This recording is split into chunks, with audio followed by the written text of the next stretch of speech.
Hello. It's my pleasure to welcome you here, both in person and online, to this event, starting up Fostering Venture Capital in Wisconsin. So thank you all for coming or watching. And thank you also to our partners here at UW Green Bay, at the Weidner Center, and all of our speakers, panelists here tonight. This event is part of a longer series of events we have on higher education and economic development. So I encourage you to check out those afterwards. We have one previous one you can see the YouTube video of.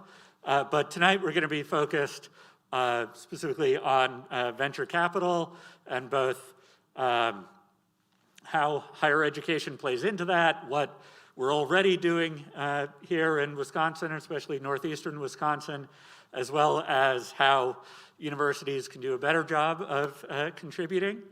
So with that, all of that said, and on behalf of the Thompson Center, I want to turn it over to Mathew Dornbush, who will be the moderator tonight.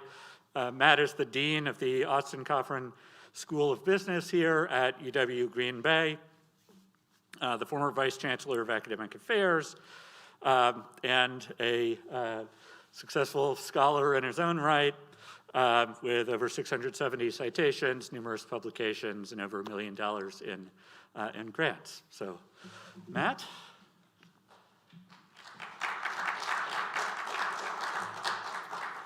Thanks, Alex. Appreciate that. So, as Alex said, I'm Mathew Dornbush, Dean of the Cofrin School of Business.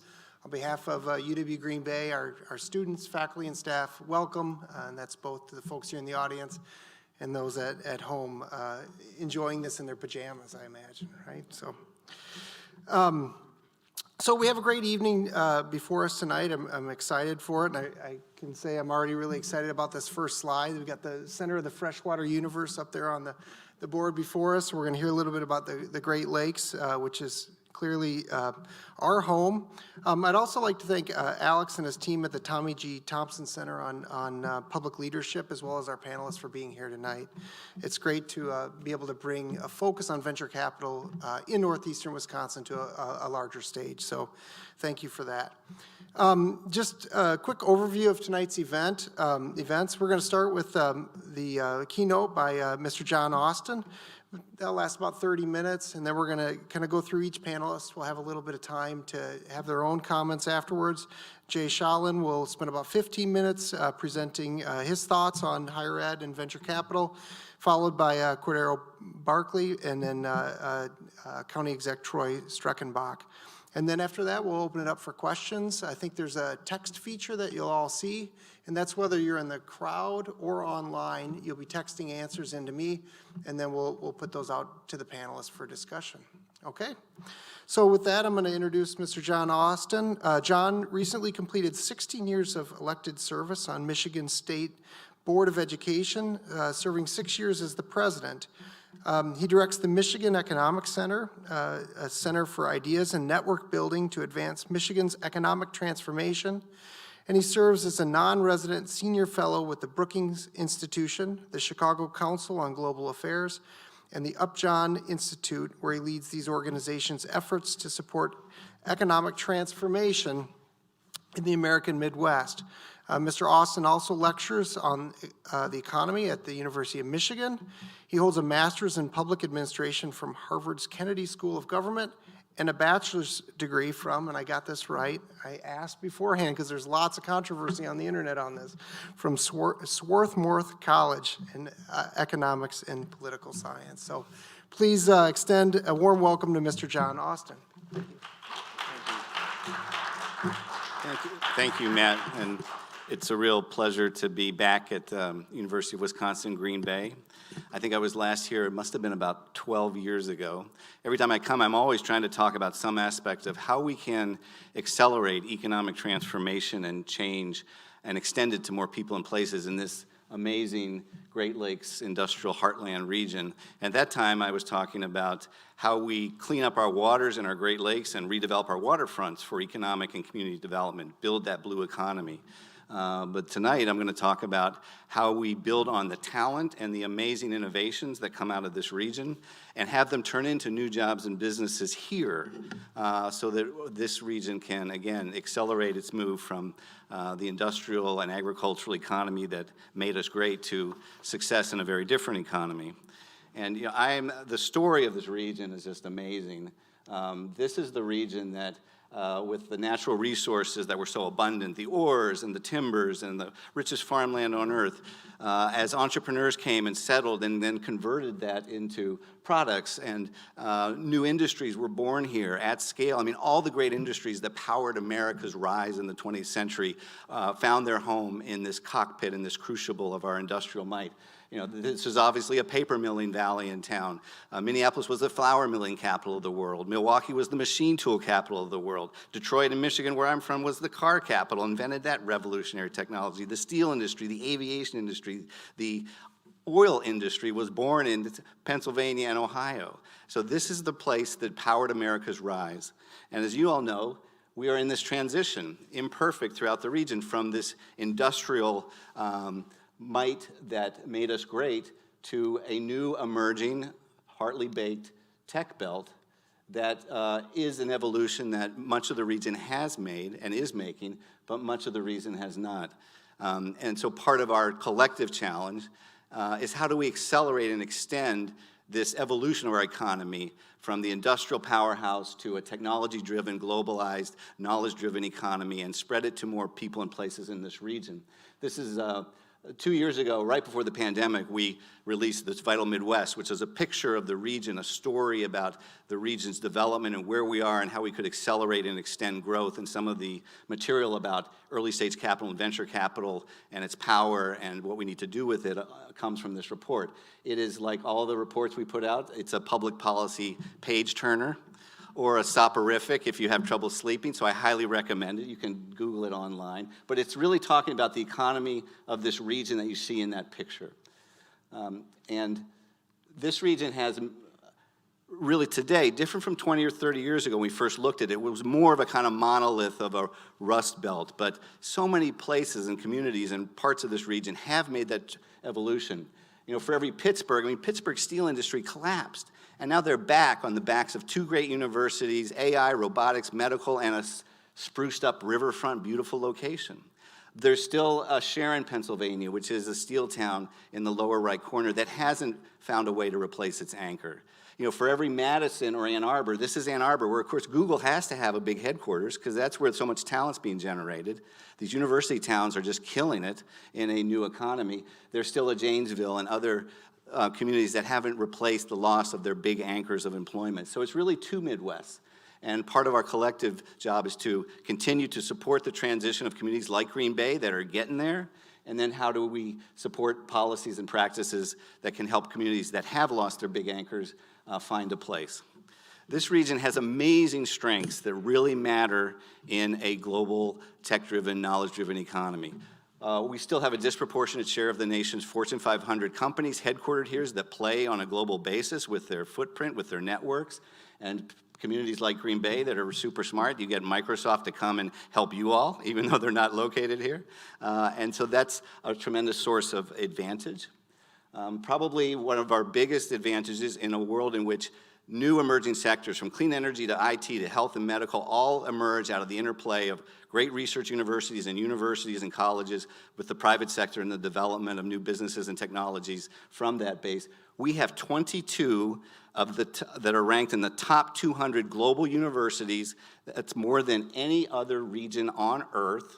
The West Coast only has 13. The East Coast only has 15. China, Europe, people would kill for this network of big-time, powerful talent generation, innovation generating institutions, of which the system in Wisconsin, the public university systems in our other states are big, they're at scale, and they're a tremendous leverage point, as we'll come back to at the end, talking about what can regional university towns like Green Bay do and do more of, taking advantage of this great asset.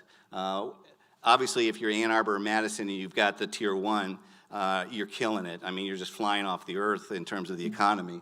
So the big challenge and what we want to get to is what do communities like Green Bay do to enhance their translation of innovation and talent into new products and technologies. And these are just some of the metrics. These are from 9 states, those Great Lakes plus a couple in the Midwest that are this upper industrial heartlands. Disproportionate share of the nation's innovation, over 20% of the new patents and technologies awarded in the U.S., the R&D that is spent to develop new ideas and processes. NIH grants one federal competitive by our institutions. These translate normally into new businesses, new technologies that put people to work here. Also, even a greater share of the nation's talent in STEM, in engineering, in MBAs, in any discipline you could think of comes from this upper Midwest Great Lakes region. Now that usually translates into new startups and business development. There are reasons why it hasn't translated as it normally does in this region. One, we had a lot of company towns. I mean, I spent a lot of time in Flint. Flint, UAW was it. People got used to the fact after entrepreneurs 100 years ago created that business, they got used and looked to these big employers to take care of them, to take care of the community. People lost their entrepreneurial zip. This map is showing the most, it's an index of entrepreneurial activity in major metros. The only one that's blue, that's high in our region is Rochester, which got the Mayo Clinic and all this stuff kicking out of there. Another reason, industrial structure. There's lots of big patents, on the desk of the engineer that's my neighbor in Ann Arbor who works for GM that he's not turning into a new business or startup, including like he's working on how do you teenage-proof your car, so that they can't play the music too loud. If you got 4 kids, you can't even turn it on. So that's a new business for someone, but it's not for him. So that's another reason. Brain drain. Too much of our region has lost the educated people we do produce here. And when your young talent leaves, and part of what we'll come back to is how do we create the conditions to get that talent not only to stay, but to come, you're not getting that new business startup. And what we're talking about tonight, not enough of the big money, venture capital and early stage capital finds and translates innovations that do come out of our communities and our universities and our businesses into new technologies. Venture capital is an important big piece of this, and here's why. Less than 0.1% or 2% of US GDP is invested in venture capital. However, the firms that are invested in venture capital employ 11% of the private sector workforce. They grow at 50% higher rate than the other firms. They employ 8 times higher average of people, and the last one's the most important.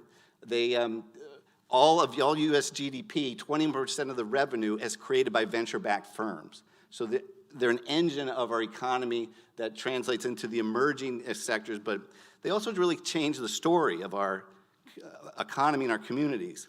We have a reputation of being an old economy, because of what we did so famously during that industrial revolution. When you have this accelerant of venture-backed firms and all the things that are coming, it changes the identity of who you are. Let me give you one example. We had a cybersecurity firm coming out of University of Michigan. You may have heard of it now, Duo Security. 2 mathematicians. They come up, have you used 2-factor authorization? So that's Duo's product. Now they have 800, more than 1,000 people working in Ann Arbor, Detroit. More importantly, they had their first initial public offering, over $1 billion. That's called a unicorn, coming out of Southeast Michigan. Now Cisco bought them with a pledge to keep them for $2.3 billion. They just minted 20 more millionaires in the tech industry in Southeast Michigan. So we're known as the car capital. Now, we're also the IT cyber security capital. It's a different story about our region. That's how this flywheel gets turned. Now, 12 years ago, when we first looked at this economic analysis of this region, one of the big things we found was this mismatch between the innovation and talent generation here and both the new startups emerging and emerging locally and the amount of venture and other capital that found those startups and those new businesses to support them. This is 12 years ago, and this is for 12 states because we added in Missouri and some other industrial states into this picture. But look, 1/3 of the nation's innovation still happening here.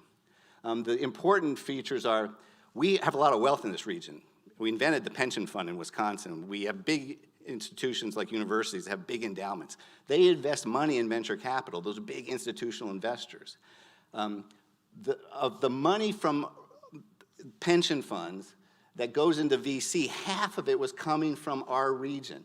Our region's pension funds were investing in venture capital on the coasts. Only 12% of the nation's venture capital was coming and being invested here to develop new businesses and startups. So basically, we're subsidizing, with your pension money, venture investments in coastal and Silicon Valley and New York and Boston. And that's a lost opportunity. Now, realizing that, a lot of states over the last 20 years have tried to create innovation funds and grow this ecosystem and funds of funds in their state. We did one in Michigan that began to work. It started to grow bigger venture firms in Michigan. Illinois did it, Ohio did it. You see regions like Southeast Michigan develop a fund of fund where the private sector created its own fund of funds to invest in growing the venture ecosystem. We proposed at that time a Great Lakes Fund of Funds. John Nice, some of you may know John, Wisconsin Venture Partners, one of the bigger venture firms in Wisconsin. He went around and talked to all the Big Ten universities, said, you guys have huge endowments, you have a lot of stuff, technology coming out of your universities, why don't you create your own, pool some of that money, create your own fund to invest into what's coming out of your stuff? Couldn't get them to go for it. Great idea. Our institutions of higher ed don't like to work together because they're all so great on their own, So now we just updated that study of the venture investment trends in the region 2 years ago under Brookings and the Chicago Council, and we found it's even worse, meaning, and the venture games is getting bigger, but the amount of dollars, look what's the 6 states that are the Great Lakes states, only 4.3% of the nation's venture investment was in those states. Even though a lot more coastal people are getting it, I think there's some really important technologies coming out of Ann Arbor and Wisconsin and other communities. 51% of venture money is invested in California, 14% in New York, 10% in Boston. So the dynamics are even more enhanced, which makes it more important that we do something about it. Our universities are still these amazing innovation engines. Look at the R&D numbers at Wisconsin and Michigan. That's $1.5 billion almost at Michigan. That's research dollars one and done, creating new technologies, new processes, new materials, new drugs. You look at Wisconsin, which is a huge engine. But these universities have tons of endowment money that they're not investing in. They're investing in venture firms, but not in our region. And part of that is, we'll get to in a minute, is that we don't have enough bigger innovation ecosystems, bigger funds that have grown, maybe had some success, they're on the round 2 or 3, that they can make a responsible investment. We have tons of philanthropic wealth in this region because of these industries and companies and great personal wealth. We did a sampling, 71 investments in venture by big institutional investors from the region. Only 1 went into our region, only 1. And then, to make matters even more important for why we need to do better, even when the company, the startup, is based in the region and grows in the region, they're getting all their money from the coast. That firm Duo I talked about, they didn't get their venture investors. They got venture investors, but it was from the coast who were smart enough they did find them. So we're not putting our own money to work locally like we should. And we are beginning to attract some more from the coast because people are getting it, but we need to grow this ecosystem here. We need to put our money to work here in this explosive startup dynamic that venture in particular involves. And this is probably the biggest reason. We just don't have enough. As the venture game's getting bigger, the investments are getting bigger, the bigger firms are the ones that institutional investors can look to, that they trust they're going to make a fiduciary responsible investment. Look at the number of medium and large VCs we have in the Great Lakes relative to New York and California. There's not enough Wisconsin ventures, Arboretum Ventures in Ann Arbor, which is on their 6 rounds of medical devices, and is one of our bigger ones that got started by a Michigan Innovation Fund making a state investment to grow the venture size and ecosystem in Michigan. So now more people are, again, trying to do more at the state and local level. Illinois expanded with Treasury dollars their investment in their venture ecosystem growing. Indiana sold off some of they did the toll road thing, and they put $300 million into a state fund. Cincinnati developed a regional fund. You all did a great job, and you'll hear more about it with Titletown Tech. Here you got a pot of money that you're beginning to grow and put to work to convert the innovation and new technologies and business startups here into growth here. Wisconsin Governor Evers, I think to his credit, and I hope it passes, has proposed a state fund and fund of funds to invest in the ecosystem. All that's good. Now, there may be more help, too. In the whatever version of the Build Back Better bill does include still, I think, unless Joe Manchin changed it today, a big investment in heartland innovation hubs that would be hinged off of research universities that I and Brookings have certainly recommended. Wisconsin's a great locale for some of that investment. I think it's a hub and spoke model where you have the flagship Madison in partnership with regional universities like this one who develop new innovations and commercialization together. So there's maybe some billions coming from the feds to invest in non-coastal innovation centers of excellence, including hubbed by our universities. And then I want to end with what little time I have by talking about this real important question. What is the unique challenges and opportunities of regional university communities? Because you don't have the big flagship. You're not Madison. You're not Ann Arbor. And there are both challenges and opportunities.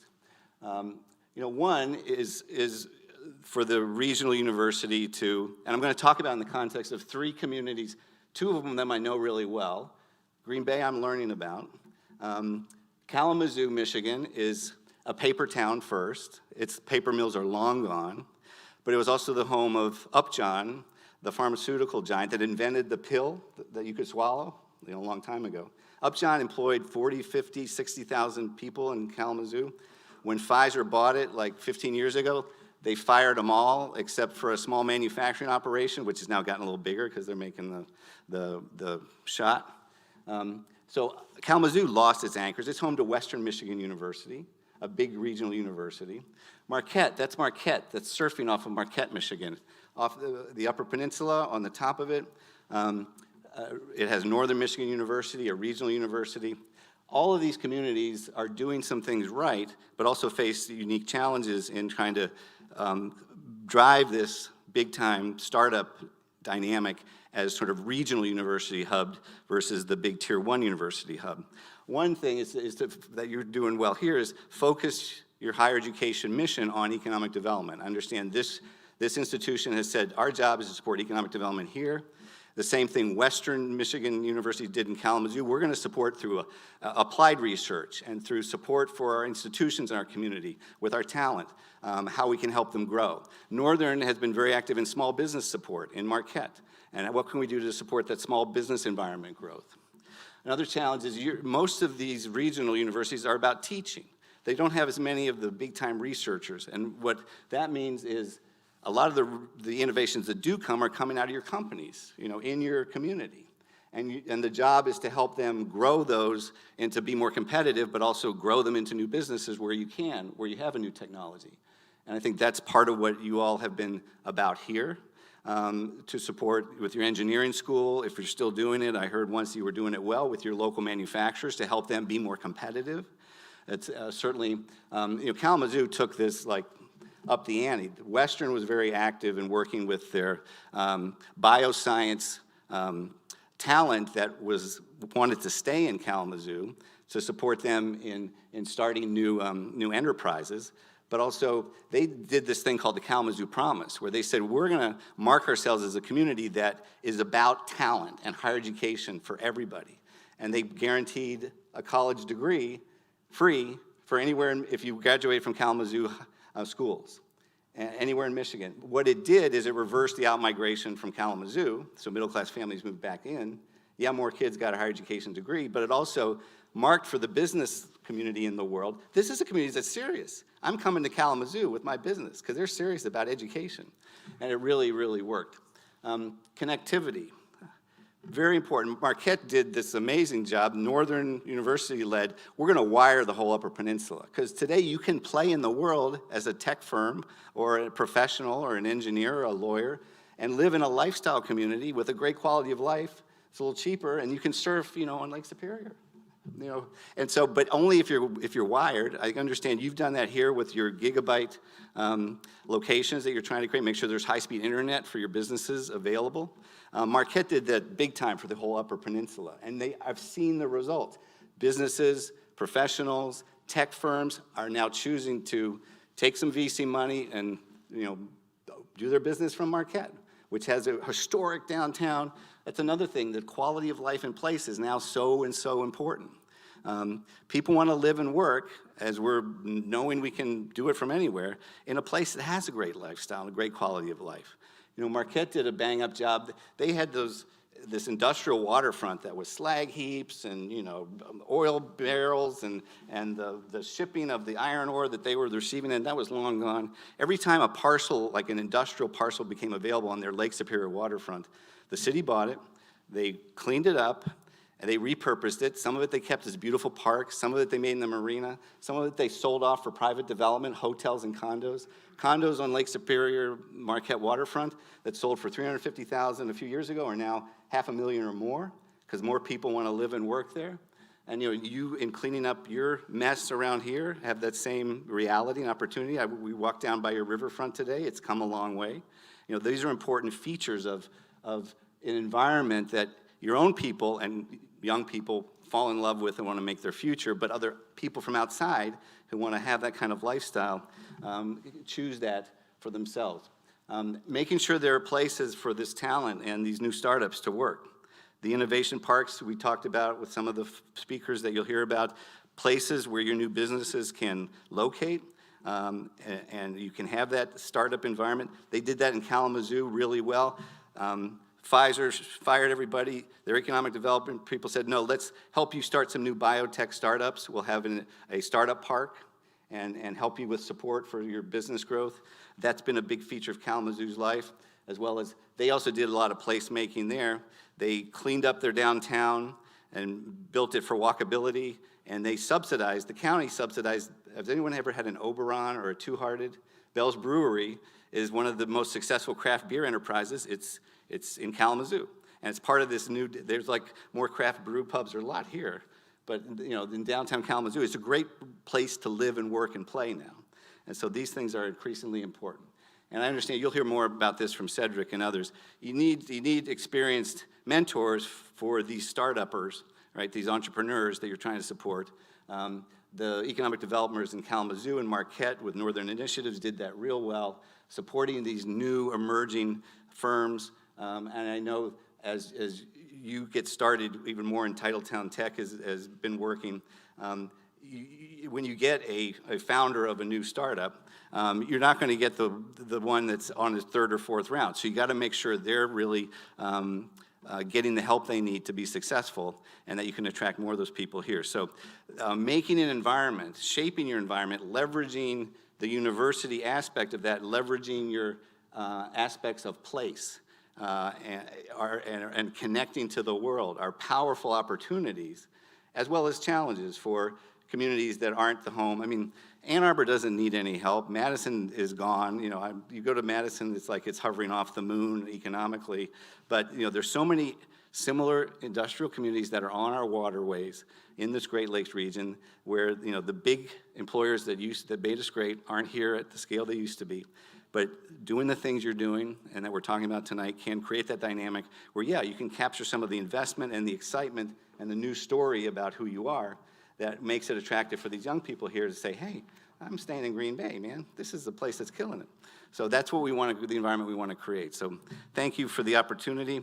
I grabbed a picture of your waterfront. The last thing I'll say is, this is the best statement I ever heard about the future of our region, because I think it's the most succinct, unlike my talk. Ned Gramlich was a former Federal Reserve Board of Governors. He was dying of leukemia when we first made this Great Lakes picture paint 20 years ago for Brookings. We're doing a big event in DC about the future of the Great Lakes region. I said, and he reviewed our work and he thought it was good.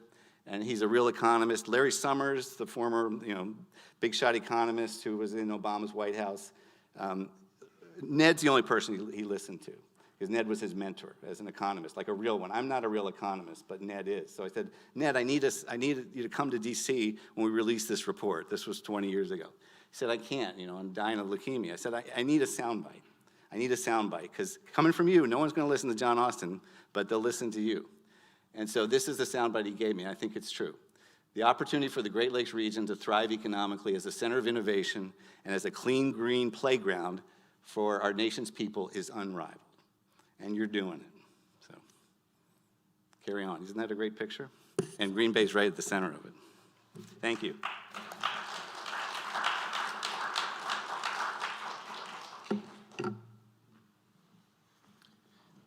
Thanks, John. I really enjoyed that.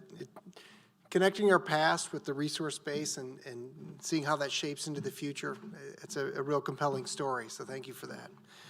So at this point, I'm going to ask the panel to come up and grab the more comfortable lounger chairs. I don't know if they recline or not, but they look pretty good. So, our next speaker tonight is Mr. Jay Schalin.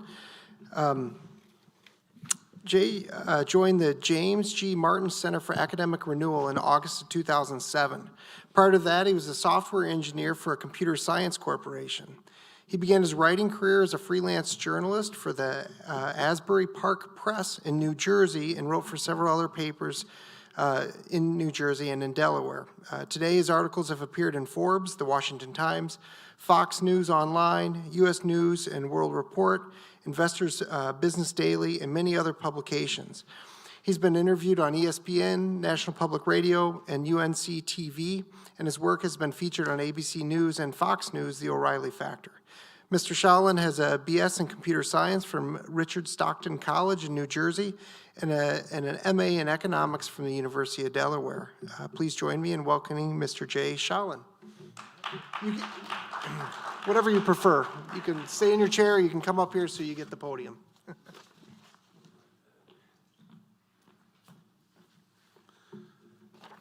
Okay, well, every show needs a villain, and tonight that's going to be me.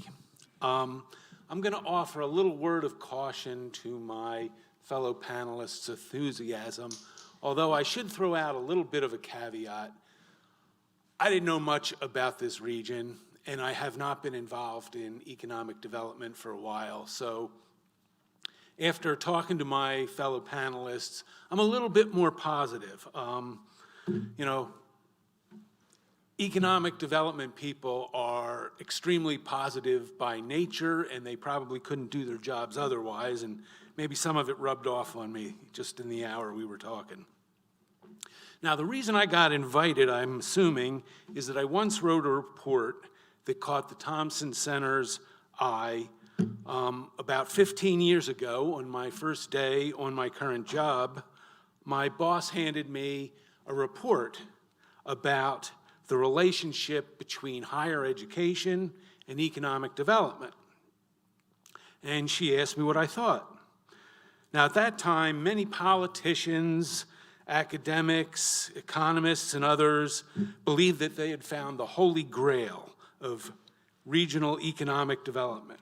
They thought that because we had entered a new knowledge economy, that you could throw a bunch of money at the state university system and watch the economy grow. And every city and every college town was going to be a new Silicon Valley, according to this way of thinking. But the paper said something different. It featured a regression analysis that showed that the relationship between state spending on higher education and economic growth was actually negative. So I did my best to get to the bottom of it, and although maybe what I did wasn't entirely original, I made a few fairly salient observations, and one was a no-brainer. Knowledge and discovery are a big component of economic growth, and that means that higher education is a necessary component of growth today. So I'm not downplaying the role of higher education in the modern economy, but things have to be more specific sometimes. And what we're really talking about is STEM and financial education and top students or elite universities. I also found out that there was I could only find one other regression model.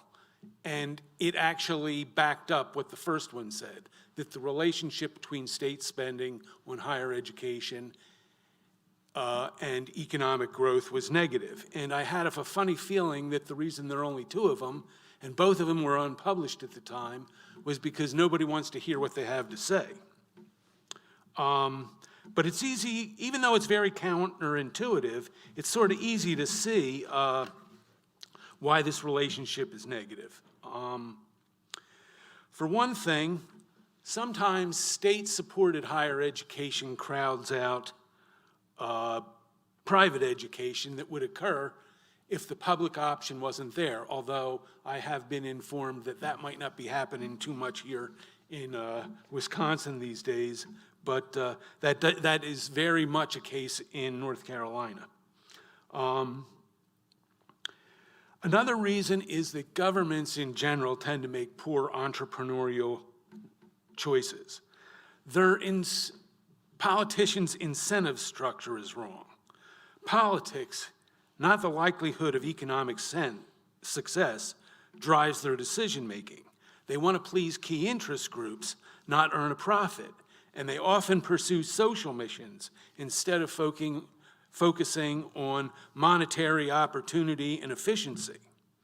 Furthermore, increased spending on higher education raises taxes, and it should go without saying that economies thrive in lower tax environments. Now, I wound up looking at another approach, and that was to look at regions where there was a successful knowledge economy. And at that time, this was, going back between 12 and 15 years, there weren't as many as there are today. So I focused on what were kind of considered the big three: Silicon Valley, Boston's Route 128, and the Research Triangle of North Carolina. Two of them grew sort of organically, without much involvement from government or nonprofits or university systems. Their development included a lot of agglomeration effects. That's what a lot of these guys call infrastructure. And a big part of infrastructure is having industries that already do the same thing so that you have or something similar so that you have a trained workforce, or so you can have like subcontractors to fill in things that you need. Now, the Research Triangle, Boston, intellectual center of the country, but the universities there are all private, and it was also a center for electronics manufacturing since electronics became a thing. Stanford played a big role in Silicon Valley, but the real thing was a purely random event.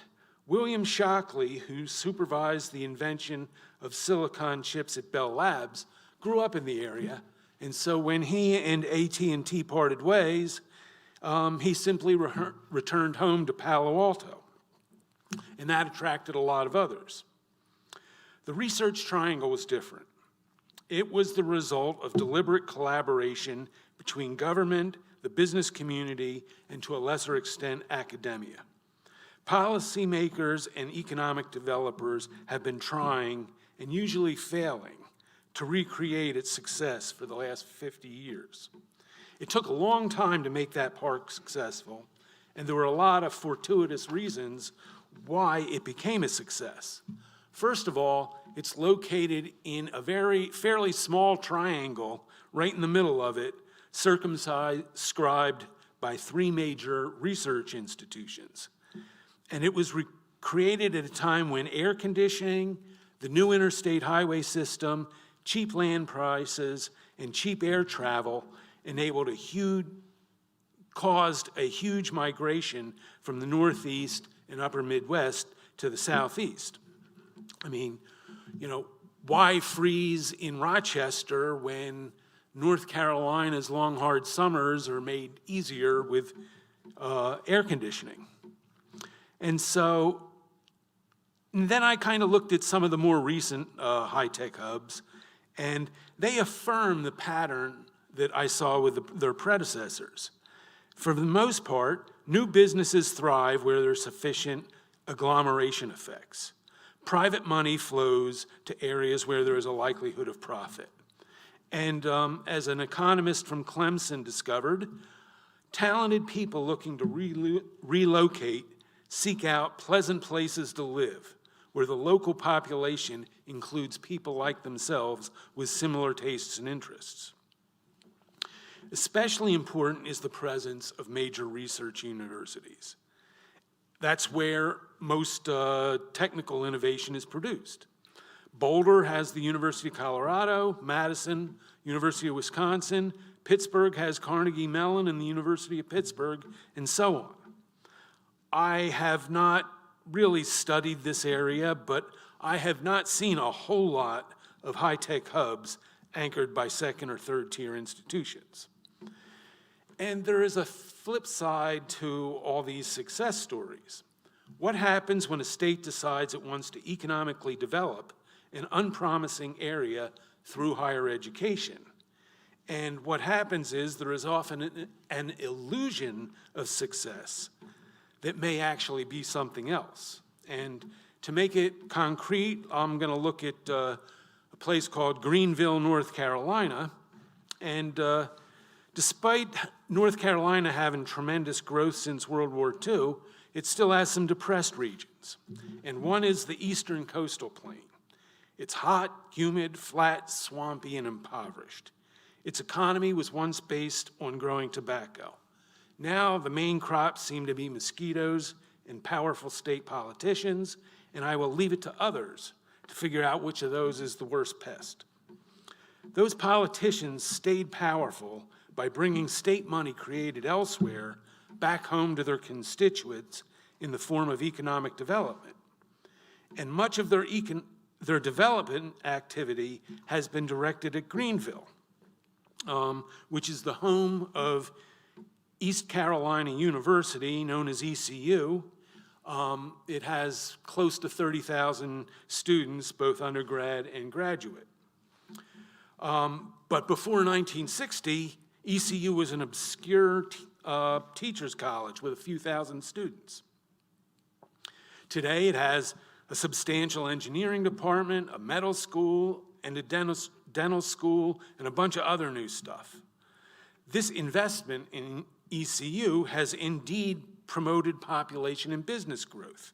There's a lot of new construction, a lot of money made in real estate, and there are a lot of businesses that wouldn't be there without ECU becoming a large university. But there's really nothing substantial other than the university that promotes growth on its own. You know, there are no fundamental industries that create wealth. The state taxes wealth that is created in the Triangle or Charlotte and redistributes it in the form of subsidies to ECU. And that's what is keeping Greenville thriving.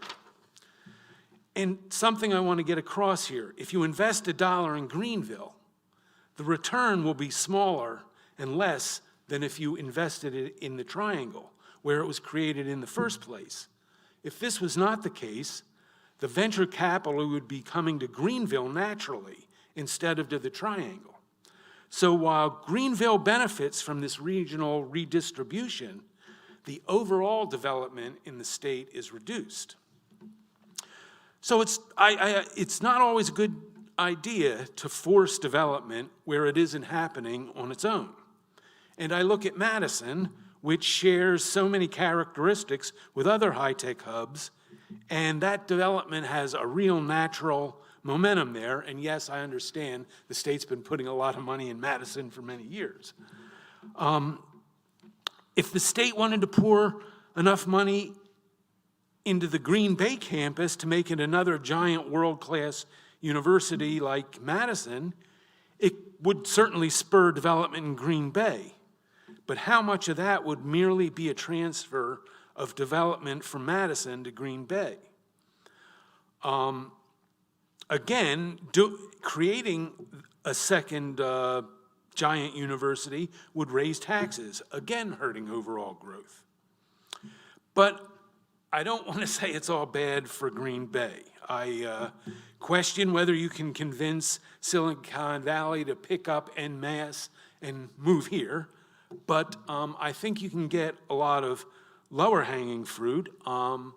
I would almost start with trying to, and I think some of this is going on, trying to get the sort of, I guess what are known as digital nomads, who are people who can just simply work over the internet and they can live anywhere they want.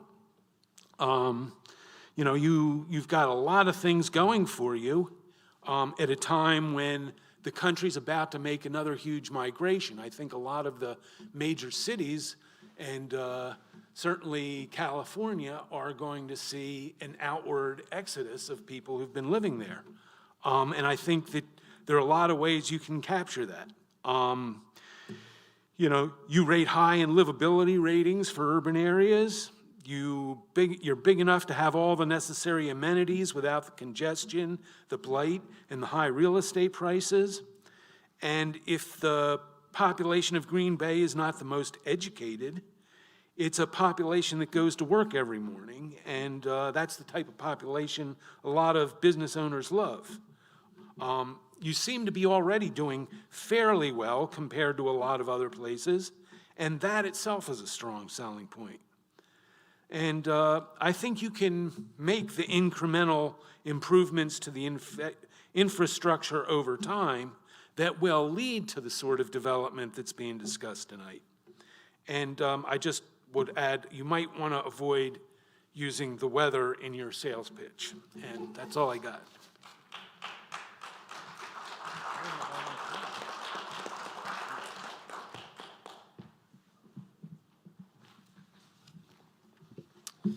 Thanks, Jay.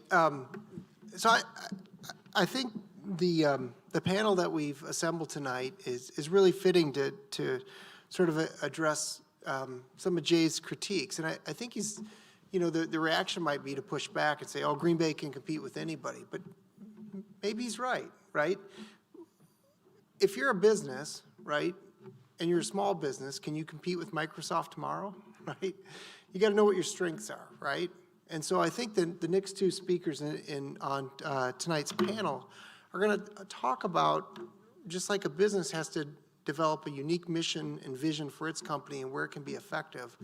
I think the work that the next two gentlemen are part of really focuses on how Green Bay has really focused on our strengths as a community and, in my opinion, really leveraged it to make some really impressive gains in the trajectory of this community with venture capital. So with that said, I'd like to introduce Mr. Cordero Barkely and Mr. Troy Streckenbach to speak next. Cordero is the Director of Finance and Investments at Titletown Tech. Cordero previously served as an Assistant Vice President, Fiduciary Officer with Associated Bank Wealth Management. Mr. Barkely is an alum of the University of Wisconsin-Green Bay, where he earned both a bachelor's and a master's degree, and played some pretty good Division I basketball while he was here as well. So we'll keep bringing that up as long as we can, right? In 2018, he was recognized by the Green Bay Chamber of Commerce as a Future 15 recipient and received UW Green Bay's Distinguished Recent Alumni Award in 2018. He also currently serves on a number of boards in the greater Green Bay community and continues to give back to this university. I'm going to introduce Troy now at this point as well. Troy Streckenbach was born and raised in the greater Green Bay area. He's a small business owner for the past 20 years and was first elected in 2011 to public office. He's now in his third term. Troy remains focused on rebuilding Brown County's economy by creating an environment that retains and encourages business development in Northeast Wisconsin. His vision for the future has produced concepts to attract 21st century investments in the new economy. With the benefit of Brown County's fiber infrastructure, he's created hub zones to attract entrepreneurs to localized areas while promoting the digital Counties Symposium in 2019 to help shape future conversations surrounding blockchain, AI, and the Internet of Things. Mr. Streckenbach was the lead public advocate for Brown County's STEM Innovation Center, which was created right here on UW Green Bay's campus, and was one of the key, if not the key, public supporters of UW Green Bay's new engineering school. Most recently, Troy celebrated the grand opening of the Resch Expo Center, a $93 million state-of-the-art facility to serve the community. Troy's married with 3 children and is a graduate of another fine UW institution, UW Oshkosh, with a degree in international studies. Please welcome Troy and Cordero to hear their comments. So, I think I'm on. So I'm going to break it up and not stand up. Usually the mics aren't tall enough for me either anyway. So I'll save Troy the trip. My comments will be brief, but I wanted to just thank the Tommy G. Thompson Center for putting this together. I think creating a platform for this conversation to continue to be pushed forward is valuable for this region, and I'm very happy to be a part of it. I wanted to thank Mr. John Austin for his energy and comments and insightful and powerful keynote, and the work. If you haven't had a chance to read through any of his work, he's been an advocate for what's going on in the region and what needs to continue to happen in this region for a very long time, not only just the Great Lakes, but the entire Midwest. Jay, I appreciate you playing the villain, so I always it makes it easy for me to follow up. But I definitely think there's some items in your conversation that that's what I love about this setting is you can have counter arguments, and we can have a productive conversation around. I think this country needs more of that. And then Troy, thank you for closing, so save me from doing that. But as Matt or Professor Dornbush shared, so I'm Cordero Barkely. I grew up in Racine, Wisconsin. Racine, if you're from there, Julian Lemieux knows that. I always got to shout that out. Again, college athletics brought me to Green Bay. This community and what's happening here has kept my wife and I here. She's from the Madison area. And I've almost spent half of my life now in Green Bay. So birthed our first child here. And he will be raised here for the foreseeable future. So very committed to what's happening in Wisconsin, even with opportunities to leave the state and leave the area. We are still here battling the cold, and we use AC in the summertime. So, but I've had the pleasure as a partner at Titletown Tech to work with Microsoft and the Packers to really kind of curate this unique partnership that we have. And over the past 2 years, plus now 2.5 years, really have been, very proud of the work that's being done to really continue to push some of the early stage activity that's happening in the state and in our region forward. And I look at some of the things that are happening. We're talking about talent retention and then bringing talent back. We've had at least 2 of our companies move from other areas where it would never have been thought of. We've moved the company from Venice Beach, California. The day after a 7-inch snowstorm, they made a commitment to move to Green Bay, a team of 7, to build out a company. And now that company has grown. They've grown in value, and they continue to add value in the space that they occupy. We also had another team pick up and move, and now they're headquartered here. But they started off in Denver. And so we are starting to see some of that what Jay called low-hanging fruit. I call it talent acquisition happening here in the state.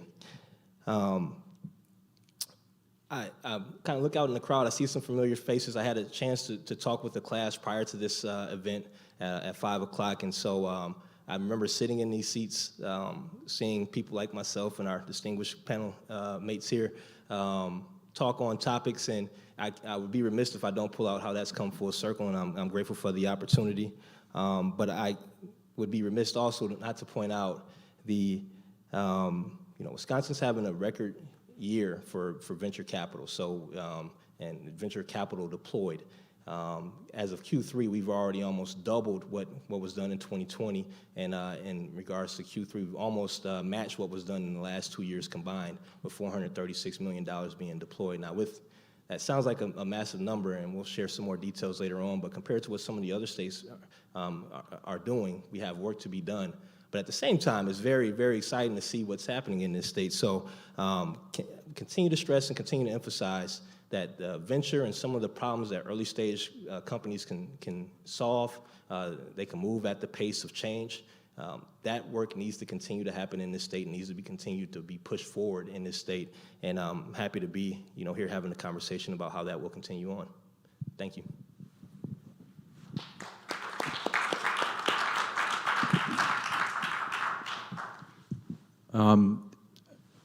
Interesting to listen to the two presentations, kind of outline what I think is real in terms of many small cities like Green Bay, Wisconsin. And putting in perspective of the time that I came in office, which was 2011, the state of Wisconsin, the nation was just coming out of a major recession. And jobs were the number one issue. Financial stewardship was another major issue. And essentially, I ran on those type of terms. And in that journey, around 2013, we produced a report that essentially looked at universities throughout the United States, trying to figure out, we basically did a demographic study of where were people moving, where were businesses starting, and what were the common themes around those demographic shifts. What we did find was that there was a common theme in university relationship with their private sector, and they had some form of research and development taking place, meaning that their ecosystem was constantly changing and evolving, meaning that what we saw in a lot of the companies that were here that employed a lot of people, naturally over the evolution of a business, it starts in a garage and eventually there's an exit strategy. Sometimes that exit strategy was like what happened with Pfizer when they bought up Upjohn.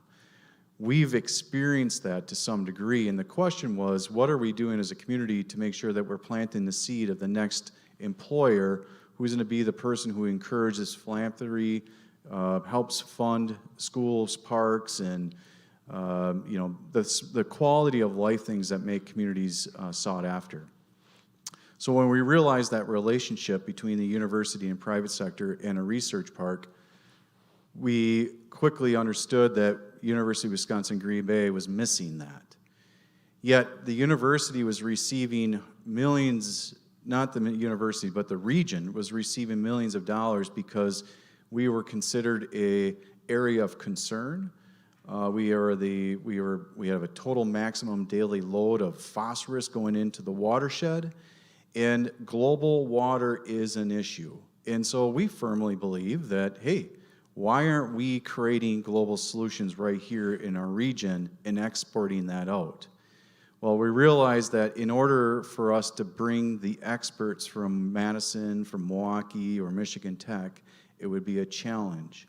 And so we invited, and we hosted the event right here at the university, the Association of University Research Parks, to come and speak to our area businesses, our technical colleges, the university, about what can we do to create that type of environment at the University of Wisconsin-Green Bay. And essentially what they told us as they kind of talked about all these great research parks is, your journey's long, and without an engineering school, it won't happen. Luckily, at the time, the chancellor, and we have Chancellor Alexander with us, did quite a bit of research about the need for our workforce and how great a manufacturing plays, but most importantly, that our region, not just Brown County, this is Northeast Wisconsin, absolutely needed to have more engineers in this region in order for us to be able to successfully compete and maintain the type of employment in our region. And because of that stat, that helped us really convince the university system that allowing us to have the engineering school at the University of Wisconsin-Green Bay, along with a whole host of other individuals who helped us along this journey, really planted the opportunity. And so when you talked about brain drain, state of Wisconsin had massive brain drain. We had brain drain. This strategy is all about brain gain. And the STEM Innovation Center, the engineering school, and hopefully the long-term strategy and the work that we're working with the university system allows us to dedicate 60 acres of land that will create not only global solutions for water, but we have a 21,000 workforce, $6 billion industry around food. So food sustainability and processing is going to be another global issue that needs to be resolved. And our university, Green Bay, has strengths in those areas. And so from our standpoint, and the reason why the county, of which this is the first in the university system, that the county owns a building on university land. And I believe we will be the first university-county partnership that will lease and manage land for a research park. And our goal, sir, Jay, is to ultimately prove you wrong in terms of what a small region like ours is, and hopefully we can be that spoken hub, as John spoke about how we take the massive powerhouse of the University of Madison, the University of Milwaukee, and bring that knowledge to our area so that the state of Wisconsin overall benefits, but most importantly, selfishly, Northeast Wisconsin remains a strong competitor globally. And so Brown County government, through the evolution, you talked about the high tech, just a small piece of that. If you wanted to start up a tech company in Brown County, it was costing you $1,000 a month to be able to have a gigabyte of bandwidth up and down. In Madison, you can get that for $100. We're not competitive. We're not even on the page in terms of it being able to attract those type of businesses to our region. So Brown County figured out a way to ply the highway, and then a business, we created a nonprofit, they created the driveway, and ultimately created the urban hub, which is downtown Green Bay. We have companies located out at our airport, and hopefully soon we'll have companies located at the STEM Innovation Center. So the objective of the county is recognizing that we need to create an ecosystem that continuously plants the next generation of seeds, that the technology may be something a little bit different than what it was 30, 40 years ago, but we need to be constantly evolving. Part of that was the investment in our university, and the county's been very proud of it. And it certainly wouldn't be happening if it wasn't for the private sector, because again, the politicians down in Madison didn't trust government up here, but they did trust the 60 CEOs who signed the letter saying, yes, we absolutely need engineering. Yes, we want the state to put $5 million into the STEM Innovation Center, of which we have our Land Conservation Department and our University of Wisconsin Extension Office, which deal with protecting water and food sustainability. It's a perfect match. Matt, I think the floor is yours.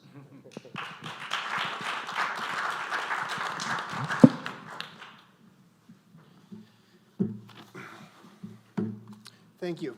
So I'll just remind everyone that you can text your questions. I think, can we get that up on the slide projector again, that text number there?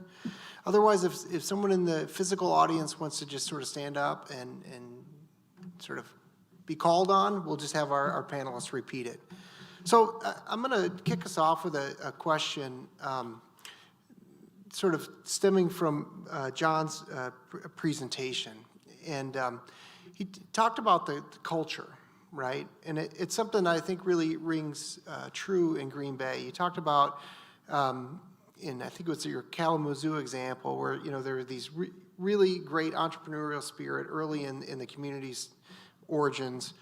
Some great successes came to be, right? And then there were great jobs for a long time. We hear that here in Green Bay a lot too, right? This idea that a lot of folks for years and years, and still to this day, have great employment opportunities with the paper mills and all this other thing. Pay great, right?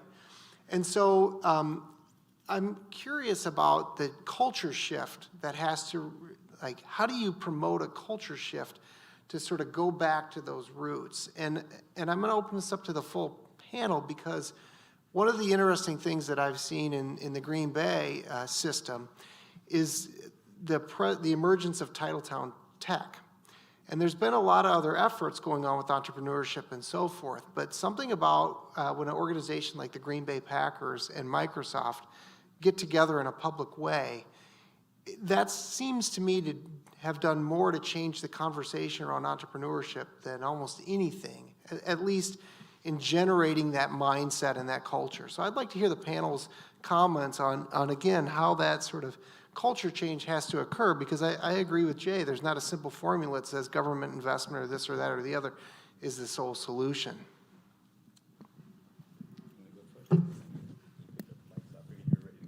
And we were talking about this topic at some other events, and there's tremendous nostalgia, particularly among middle-aged and older folks in all our communities in Michigan, Wisconsin, for bring back those good old days. You know, it's sort of understandable. Why can't we just get our good jobs back? And it made me think it's really hard to change culture with grown-ups, you know, and tell them, you gotta be more entrepreneurial, you gotta go out there. Cultures change fastest when generationally, young people have whole different attitudes about work and, you know, what they expect from the future, and immigrants change cultures very quickly when they come in and they're more entrepreneurial and they create a whole different dynamic. I'm not going to talk about immigrants, but I will talk about young people. We change, if we're losing our young people, we're losing that generational cultural change that doesn't expect the same lifetime employment, that doesn't expect to not change jobs and have the boat and the pension, but who want to be doing work solving the problems of today and tomorrow. And I think the work that we do in our communities sends a values message about who we are. And if we're working on solving the big problems of tomorrow, like, you know, clean energy, social justice, healthy food for people, clean water. I mean, this is the work that young people want to do.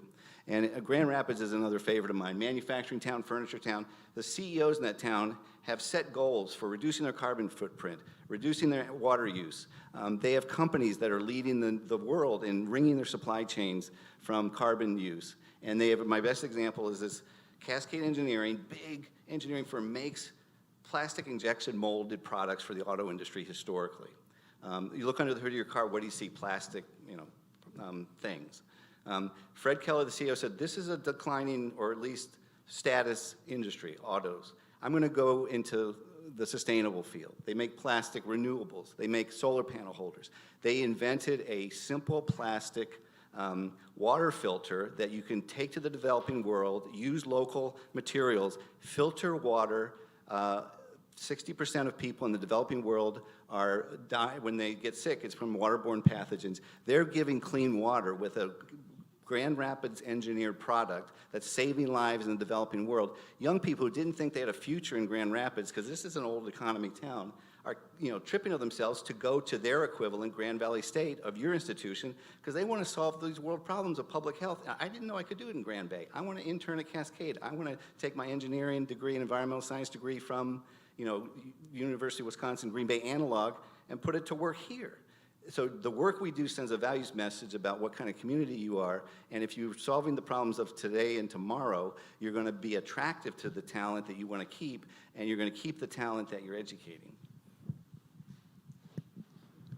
Working? I don't even need it. I think you'd need it for the virtual audience. It's working. It was working, Okay. Yep. I'm not too sure you need an entrepreneurial mindset. I think what you need is one entrepreneur, and then you need another one. You know, you don't need, what's the population of Green Bay, like 100,000? You don't need 100,000 entrepreneurs. You need one, another, and pretty soon you're starting to build a momentum.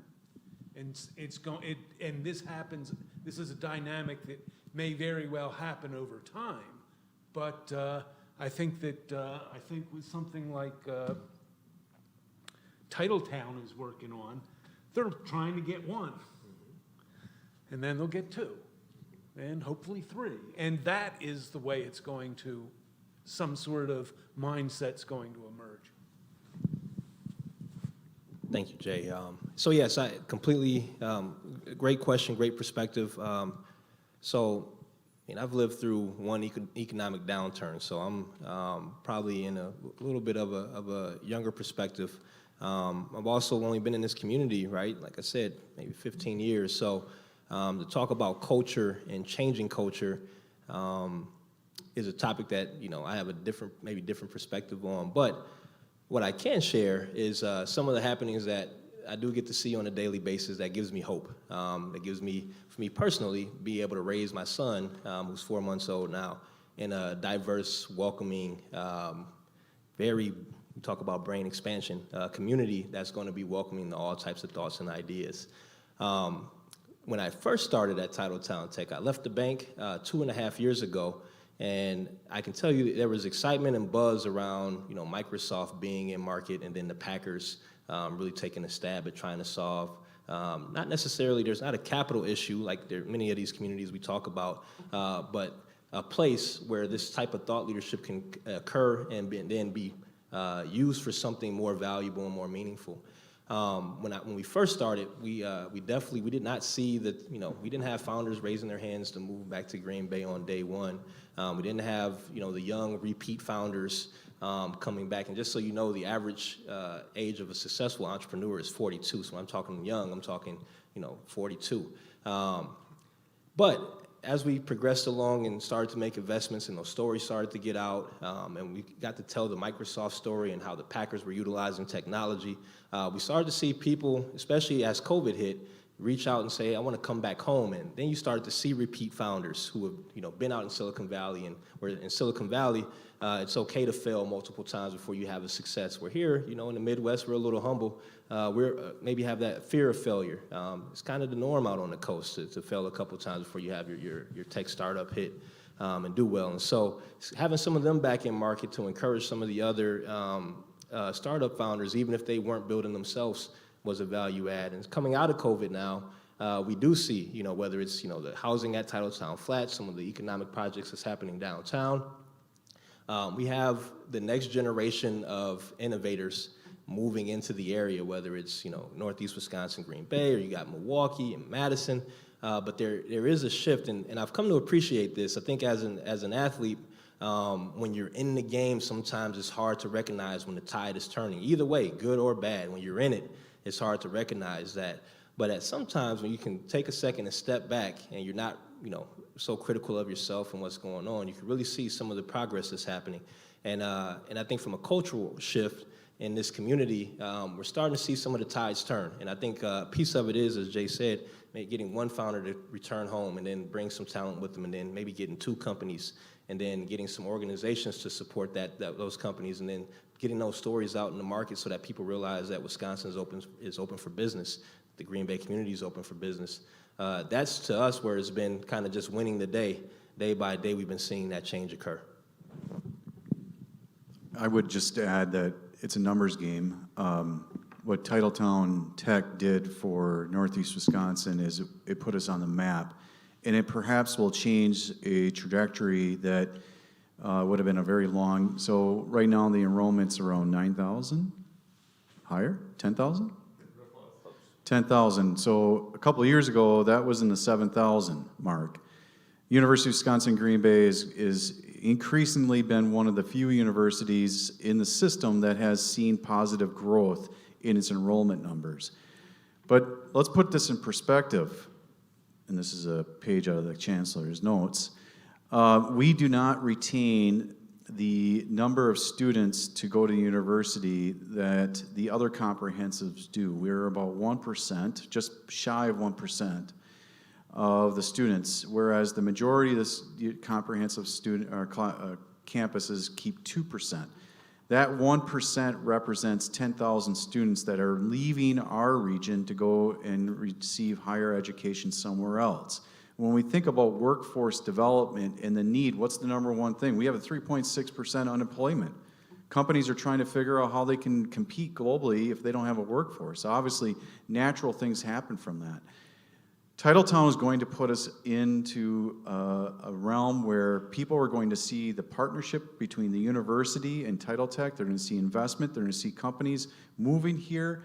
And we're hoping, as John highlighted, the individuals who are the next generation are going to be interested in water, clean energy, food security, we will have that right here at the University of Wisconsin-Green Bay.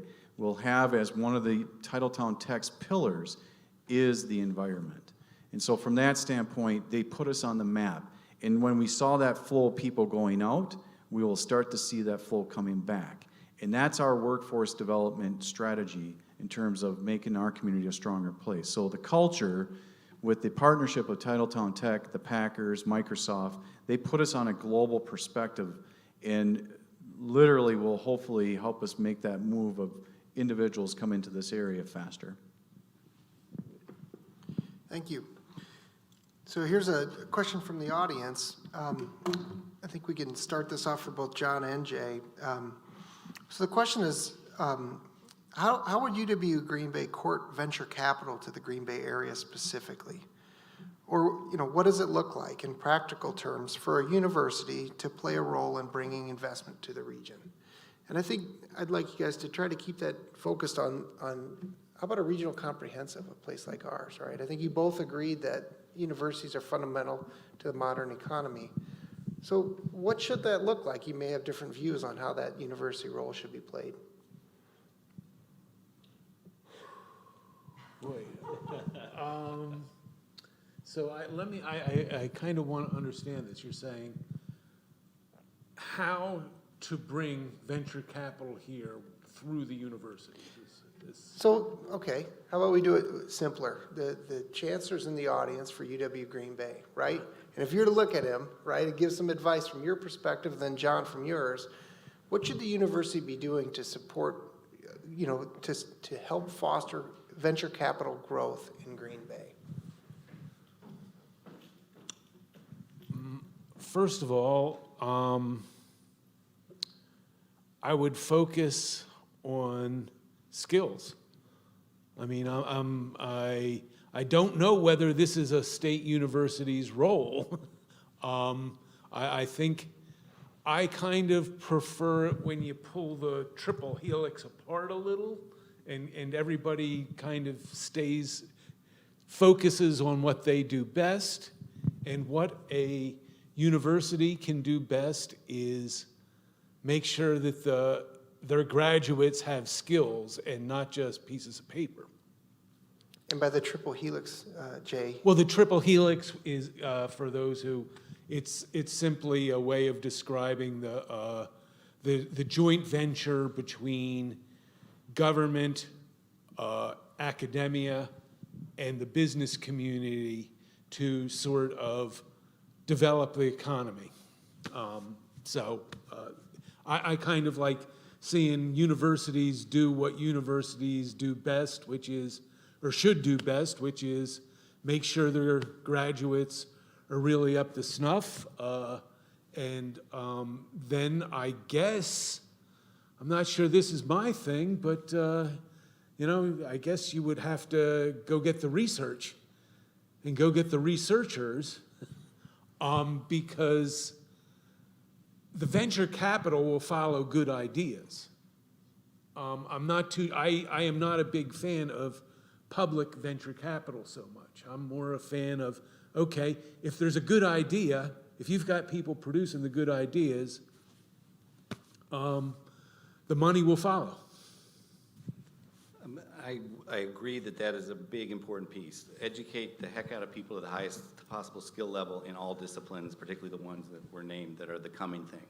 But I think there's three other things that are related that you could do, and it sounds like you're already getting there. One is, if there's any researchers that are working on something interesting in your engineering school, like a new water sensing technology that can manage wastewater infrastructure like they are at the U of M engineering school, make sure that their reward system and their support system helps them commercialize that into a new startup here. Two, make sure you are partnering with all of your businesses so that you're working well with them and helping them get any applied research support or prototyping or testing for new technologies that they're doing so that you can help them be competitive but also be themselves a target for new commercialization or new product development or whatever. And the third is venture investors, particularly from the coast, they don't know what's going on here. They need an intermediary, like sitting over here, that they can say, hey, we've got a promising technology coming out of this firm or this researcher, and who's got also a pile of money that they're already investing, so that they can co-invest. People, I learned this from Frank Samuel, who was the architect of the Third Frontier. Economic development do-gooding does not grow businesses and jobs by a bunch of bureaucrats trying to find and support business growth. It comes from helping people who want to make a lot of money find good investments in that money, which by the by grow the businesses and the jobs. So your job here is to have thriving intermediaries where a lot of smart people can connect to the startup opportunities that are coming out of here with the people that want to make a lot of money by investing in them, but who don't know what's going on here. And so growing that family, which is what you're doing, that's really important. And the way you can end up with the goal that we all share, more businesses and more jobs that are good here. But it's not about economic development do-gooding and people who have that skill set, like me. You know, I would be useless in this front. It's people that know how to help other people invest money to make a lot of money. Thank you. How about our private sector and county government rep? You got any thoughts on what the university's role should be? So great perspectives on both ends. I think the talent piece is, especially looking out 5, 7, 10 years, will be vital as some of these companies that we're investing in today grow to from being a two-person business to a 10, to a 20, to a 50. We want to be able to, produce talent that can fill those jobs and keep that talent here. So I do think that's a piece of it. And to John's point on, being able to co-invest with people off the coast and share, be the conduit for that conversation is a massive, it's a massive opportunity here. And we've been able to do some of that. I think as you get more credibility, as you have, more success as your company scale, I think we have more of those opportunities to go out and bring that here. But I do think the research piece, so we have a company that's based out of New York. The founders have ties to Beaver Dam, brilliant founders, MIT grads. One's one of the top doctors on concussion in the entire world. And had an opportunity, they've been working for years to try to get a DOD grant to test out their concussion diagnostic, the first FDA-approved non-baseline, non-invasive concussion diagnostic. No luck. We were able to partner with the University of Wisconsin-Green Bay here, get $2 million in research grants tied back to the university. That research will happen here. We know we're not an R1, but the more situations we can have like that, again, the more of those stories that get out, the more opportunities for people to get the experience that's going to be needed as this community continues to grow in the early stage. So to me, it's, again, you win it one day at a time, but then also, get those stories out and bring people into the ecosystem is one way that I think the university can continue to help this ecosystem evolve. The question was to bring in, how does the university actively bring in venture capital? Or help foster and promote the growth at, Sure. regionally here. In my opinion, it's really reaching out, as was mentioned, finding those individuals who are out in the world and asking them to come back home. If you go to another college in Brown County, you'll see a number of people's names on buildings. Hundreds and hundreds of millions of dollars, and these people have moved back, and they're reinvesting. Green Bay Packaging just spent $500 million building a paper mill, the first one in 30 years. It's going to be the first paper mill that doesn't discharge. I mean, we're talking about, and that relationship between the university and Green Bay Packaging helped foster this conversation.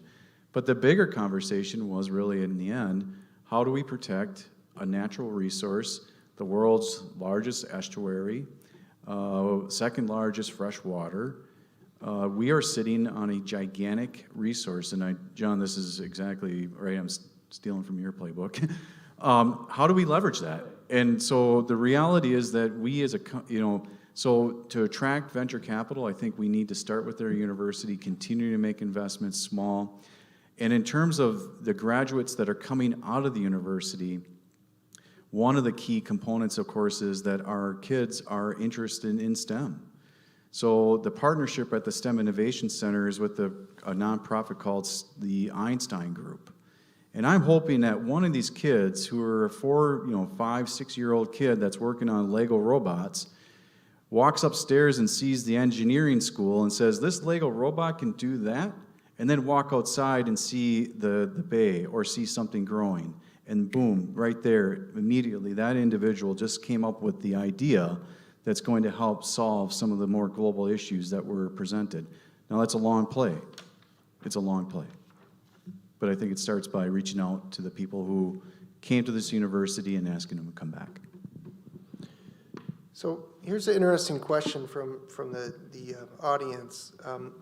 It notes that there was a Cofrin report that had Wisconsin as 49 out of 50 for startups. And the question goes on to ask about this rural or urban-rural divide in sort of, if anybody hasn't noticed it, there's a pretty big urban-rural divide going on in the country these days, right? And how do you address that and try to make those rural areas a little more favorable towards business startups, venture capital, things like that? And I'm going to add a piece to that. I was sort of struck as I was preparing for tonight's event by everything I read focused on the innovation coming out of the R1 institutions, and not just doctoral institutions, but the top tier places like Madison, right? There are something like 4,300 plus universities in the United States. Of those, about 130 fit in the same category as UW-Madison, right? And nobody disputes the role that they play in generating new knowledge and creating new technologies and new innovations. But if we think about the country, right, those 130 universities educate about 19% of the US population. And they're in, what, maybe 100 cities or something, right? Because some of them are doubled up. So the solution has to be the broader higher education, if we agree that higher education has to play a part.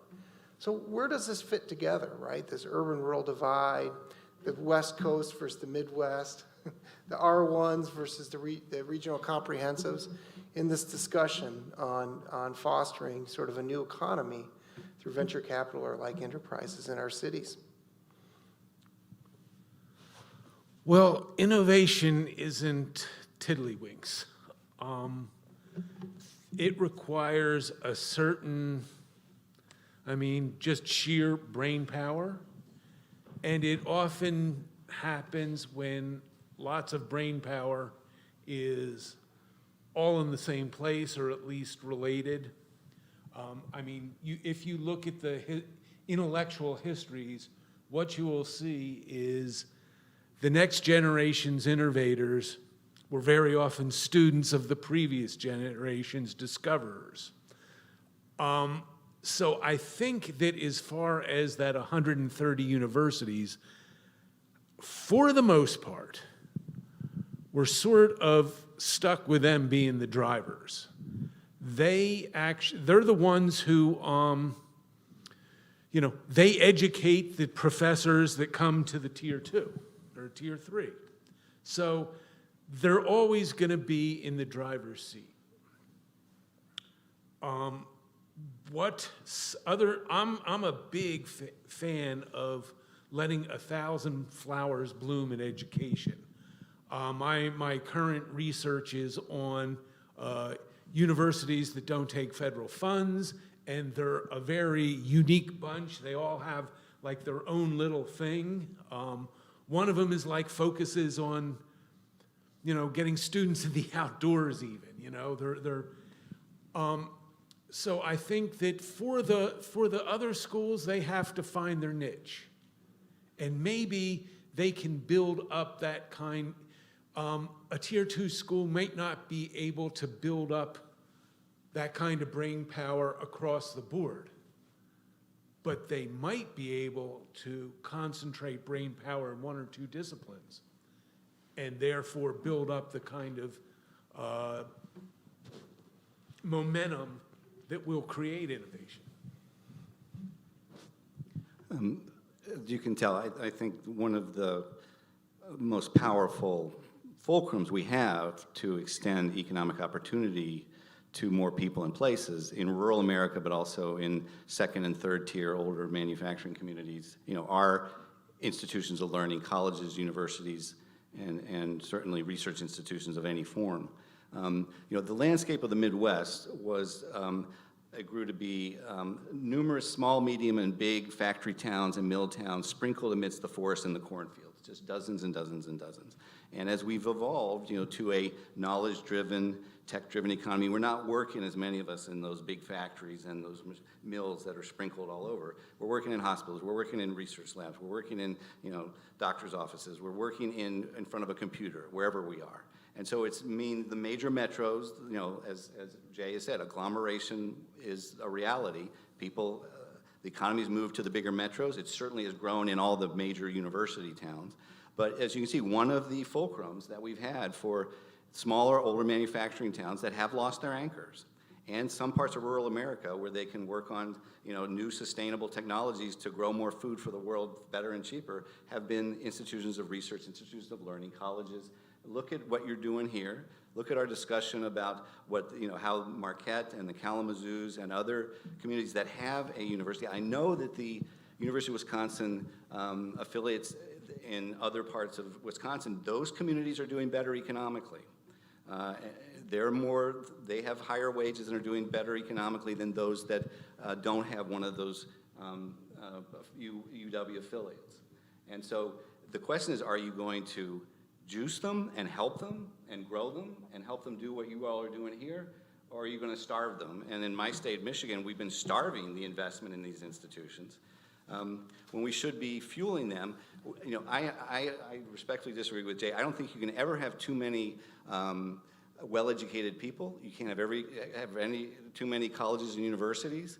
At a time when, since the last Great Recession, 99% of jobs that pay anything decent require a post-secondary credential of some sort, and it's associates are better than certificates and wage payoff, bachelors are better than associates, PhD it levels off because our universities don't pay as well as they should, PhDs, but the higher you go, the more you get paid and the more you earn. And in northern Michigan, we had a politically influential politician for years who placed 3 public universities in the Upper Peninsula, which is one of our most rural areas. Michigan Tech, which you mentioned, which has the highest ratio of new intellectual property per student of any university in the country, and Houghton and Hancock are thriving, and Northern and Lake Superior State and Sault Ste. Marie are big contributors to those places having a future that's different from their past, but is a better future for their residents. So I think our job as a society is to help more of our people find an economic future, and these are terrific investments to make, because people in Madison and Ann Arbor, where I live, we don't need any help. I'm happy to have my tax dollars subsidize a better life for somebody in another part of the state and country. Matt, can you do me a second? Can you repeat the question just to make sure? I want to make sure I get to the root of it. Great responses from Jay and John.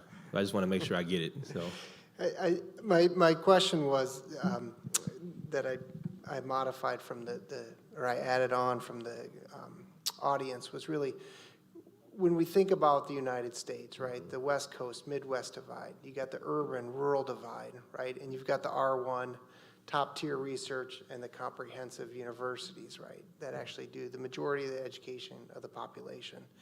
So, how do you think about these different levels in holistically trying to promote more startups and venture capital in smaller and rural communities? That was ultimately the question from the audience. So I align a lot with John. I wanted to make sure my answer was appropriate to and kind of add on to what was already stated. So I didn't want to. I thought you were giving me a hard time about my really long questions. No, doing a great job as a moderator. So I told you beforehand, I expect to see you in the, when we get into the debates. Plan to see you running one of those, especially if we have anything here. So to answer your question around bridging that gap, so I think one of my favorite things about being tied to this university in particular is the thought process of meeting people where they are, and educating people where they are. I look at the work that we've done, kind of were mandated to expand the university. It was, into some new communities, and that obviously broadened the footprint, but it also brought some different skill sets into this centralized hub of UW Green Bay. So when I look at that, I think of myself in particular, looking at the progress or the kind of the plight almost from making from Racine to value of having an education, a college degree, a master's degree, and then the opportunity that I have. It doesn't happen without having a university here that was connected to the community, and not only the community, but the business community to create, again, in one of for me, the worst recession that I've been a part of, right, in my lifetime, to have multiple job opportunities right here, and when we couldn't get anything back home, speaks volumes to what's the work that's being done here. So as you look forward and you continue to kind of try to scale that energy and create opportunity, I think, one, it is creating that access. There's genius everywhere. I think Microsoft and their TechSpark initiative, you look at those aren't necessarily in major hubs. El Paso, North Dakota, they're Green Bay. Those are areas that there's genius there. There's definitely a nucleus of energy, but it just needs to evolve and have the opportunity to evolve. And a lot of it is strategic partnerships with the university. So I do believe that, as this university continues to grow and as the community continues to evolve, it really would be the game of keeping up with each other. Can the university continue to evolve at the pace of the technology that is coming into the region? And then will the region be able to support the necessary, human capital needed to help scale those businesses and keep them from leaving the area? That's the next challenge, but I do think a lot of the foundation has been laid, and now we just have to build on it. Thank you. I'll try to say this in 1 minute. We, as part of the Advancing AI Wisconsin, and we did a tour on basically digital disruption. Are you prepared? I would just say this: everything is being disrupted. Every industry that we have thought it was normal or the way we used to do things has changed. The biggest thing that I think rural America needs, in rural Wisconsin and rural Brown County, we need to kind of look at what Chattanooga, Tennessee has done in relationship with their power company in their county. They essentially made themselves become the gigabyte city in the United States. And so access to the internet, high-speed internet, is going to be crucial for that rural divide to be a participant in the global economy or the new economy. Thank you. And with that, we are out of time. I'd like to thank our panel, John, Jay, Troy, and Cordero, for their thoughts tonight. I want to thank the Tommy G. Thompson Center on Public Leadership for sponsoring and bringing us all together tonight. And with that, thank you so much, and hope we see you at the next event. Good night.